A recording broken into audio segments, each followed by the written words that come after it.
সন্দেশখালীর ঘটনায় পাল্টা ইডির বিরুদ্ধে অভিযোগ। সন্দেশখালীতে গতকাল আক্রান্ত হয় ইডি। ঘটনায় গুরুতর চোট পেয়ে হাসপাতালে ভর্তি হন ইডির 3 আধিকারিক।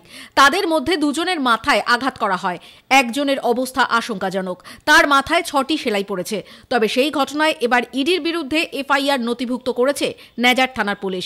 জানা গিয়েছে, তৃণমূল নেতা শেখ শাহজাহানের বাড়ির কেয়ারটেকারের অভিযোগের ভিত্তিতেই এই মামলা রুজু করেছে পুলিশ।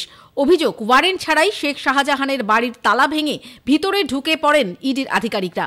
অন্যদিকে আগেই ইডির অভিযোগের পরিপ্রেক্ষিতেও পৃথক এফআইআর হয়েছে। শাহজাহান ও তার সহযোগীদের বিরুদ্ধে দায়ের হয়েছে সেই এফআইআর।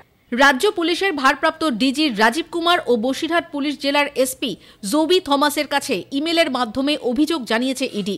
সেই অভিযোগে ইডি অবশ্য উল্লেখ করেছে, কোর্ট ওয়ারেন্ট নিয়েই শুক্রবার শাহজাহানের বাড়িতে তল্লাশি চালাতে গিয়েছিলেন আধিকারিকরা।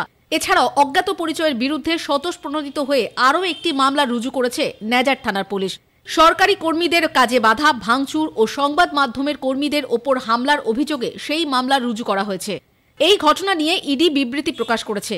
বাংলায় নিযুক্ত ইডি আধিকারিকের ঘটনা প্রসঙ্গে 2টি রিপোর্ট তৈরি করেছে। এই জোড়া রিপোর্ট পাঠানো হয়েছে দিল্লিতে। ইডির এক আধিকারিক জানান, এই 2 রিপোর্টে গোটা ঘটনাটি তুলে ধরা হয়েছে। কি কি কারণে অভিযোগ চালানো হয়েছে তা উল্লেখ করে রিপোর্টে হামলার বিস্তারিত তথ্য তুলে ধরা হয়েছে। এমনকি কারা হামলা চালিয়েছে তাও নাকি উল্লেখ করা হয়েছে রিপোর্টে। ঠিক কেন তল্লাশি অসমাপ্ত রেখেই ইডি আধিকারিকদের ঘটনাস্থল ছেড়ে চলে আসতে হয়েছে তাও বিস্তারিত বলা হয়েছে সেই রিপোর্টে।